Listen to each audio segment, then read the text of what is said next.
Bismillahirrahmanirrahim. Assalamualaikum warahmatullahi wabarakatuh. Kali ini kita akan mempresentasikan hasil diskusi dari kelompok 3,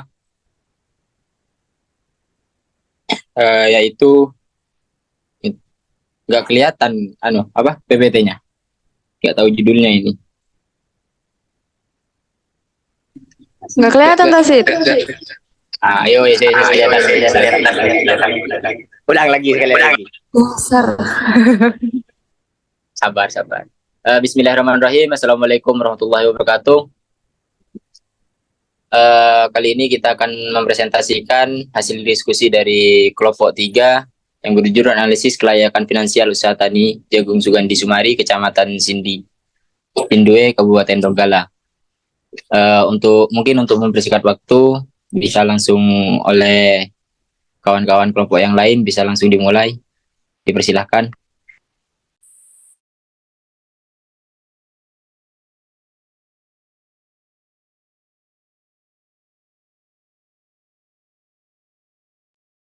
Baik, yang pertama yaitu pendahuluan. Indonesia adalah negara agraris yang memiliki lahan luas untuk ditanami berbagai jenis tanaman hasil pertanian. Indonesia bermata pencarian sebagai petani. Pembangunan pertanian dapat diartikan sebagai proses yang ditunjukkan untuk meningkatkan produksi pertanian yang dapat memenuhi kebutuhan konsumen, sekaligus meningkatkan pendapatan dan produktivitas usaha tani dengan jalan menambahkan modal dan keterampilan. Sektor pertanian yang berpotensial untuk lebih dikembangkan ialah subsektor hortikultura, khususnya tanaman sayuran dan buah-buahan. Salah satunya yaitu tanaman jagung. Hal ini tidak dilepaskan dari kedudukannya sebagai sumber utama karbohidrat dan protein setelah beras. Kecamatan Sindue merupakan salah satu kecamatan yang mempunyai potensi lahan yang cukup baik untuk tanaman pangan, khususnya tanaman jagung. Tujuan dari penelitian ini adalah untuk menganalisis kelayakan finansial usaha tani jagung di Desa Sumari, Kecamatan Sindue, Kabupaten Donggala.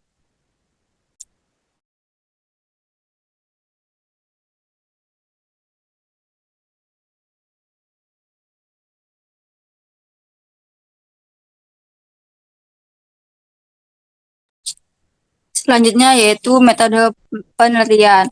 Untuk lokasi penelitian dilaksanakan di Desa Sumari, Kecamatan Sindue, Kabupaten Donggala.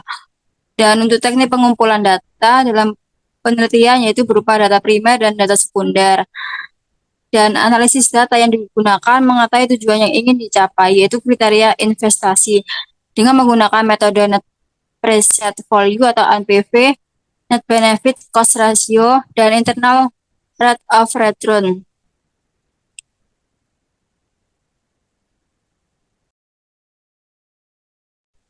Kemudian hasil dan pembahasan. Umur responden. Di sini umur responden petani jagung di Desa Sumari bervariasi dari yang terendah 29 tahun sampai yang tertinggi 56 tahun. Rata-rata umur responden yaitu 45 tahun sehingga diperoleh sebagian besar umur responden di Desa Sumari digolongkan dalam usia kerja produktif. Selanjutnya tingkat pendidikan. Tingkat pendidikan Desa petani jagung yaitu SD sebesar 46,67%, SMP 20,00%, untuk tingkat SMA 30%, sedangkan untuk tingkat S1 3,33%. Dengan tingkat pendidikan seperti ini masih tergolong rendah. Hal ini menyebabkan minimnya wawasan pemikiran yang dapat menunjang produsen dalam menjalankan usaha taninya.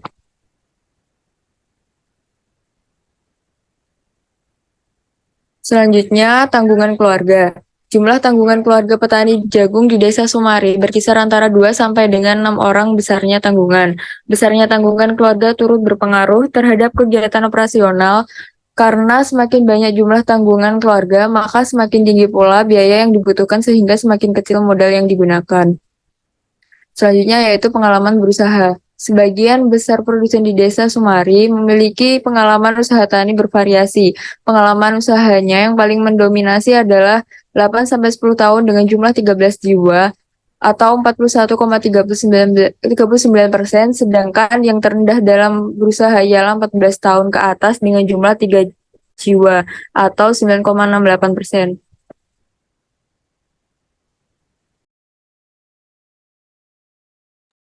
Selanjutnya, terdapat biaya produksi jagung. Petani jagung di Desa Sumari dalam melaksanakan usahanya tidak terlepas dari beban biaya. Biaya yang dimaksud meliputi biaya tetap dan biaya variabel. Biaya tetap adalah biaya yang dipengaruhi dan perubahan volume produksi.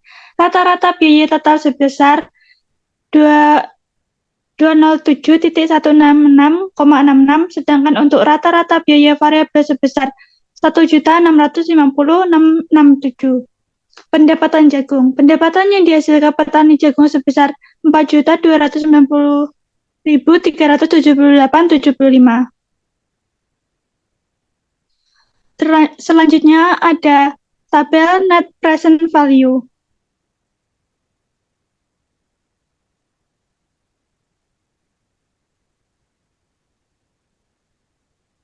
Berdasarkan hasil perhitungan dari produksi usaha tani jagung di Desa Sumari, Kecamatan Sindui, Kabupaten Donggala, diperoleh NPV sebesar 8.348.157,50.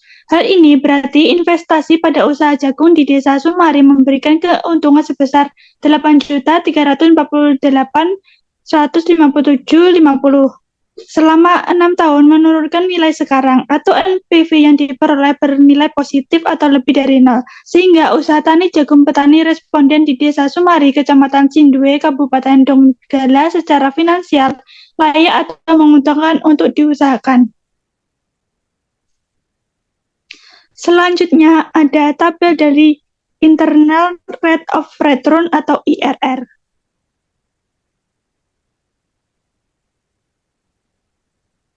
Hasil dari perhitungan menunjukkan bahwa IRR yang dihasilkan sebesar 23,85%, lebih besar dari tingkat bunga bank yang berlaku sebesar 18%. Hal ini dianggap layak untuk diusahakan karena IRR lebih besar dari tingkat bunga bank yang berlaku. Selanjutnya ada Net Benefit Cost Ratio. Dari tabel di atas, net BC yang diperoleh sebesar 2,28. Hal ini menunjukkan bahwa untuk setiap nilai sekarang dari pengeluaran sebesar Rp1 akan memberikan manfaat sebesar 2,28.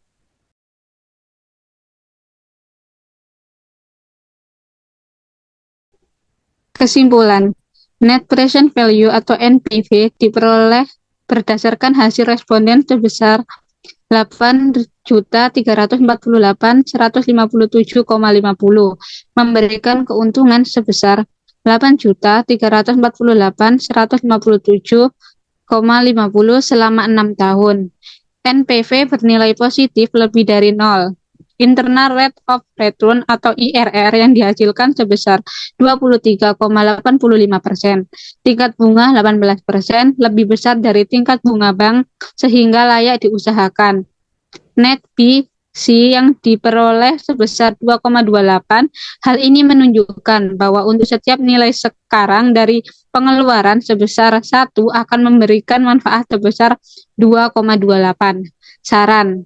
Yang pertama, penyerapan teknologi baru sebagai penunjang mutu produk agar produk yang dihasilkan lebih berkualitas lagi.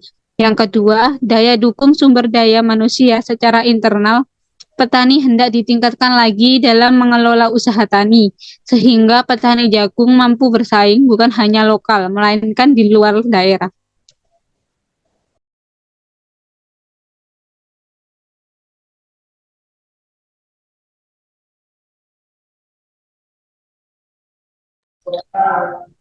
Baik, mungkin segitu saja presentasi dari kelompok kami, yaitu kelompok 3.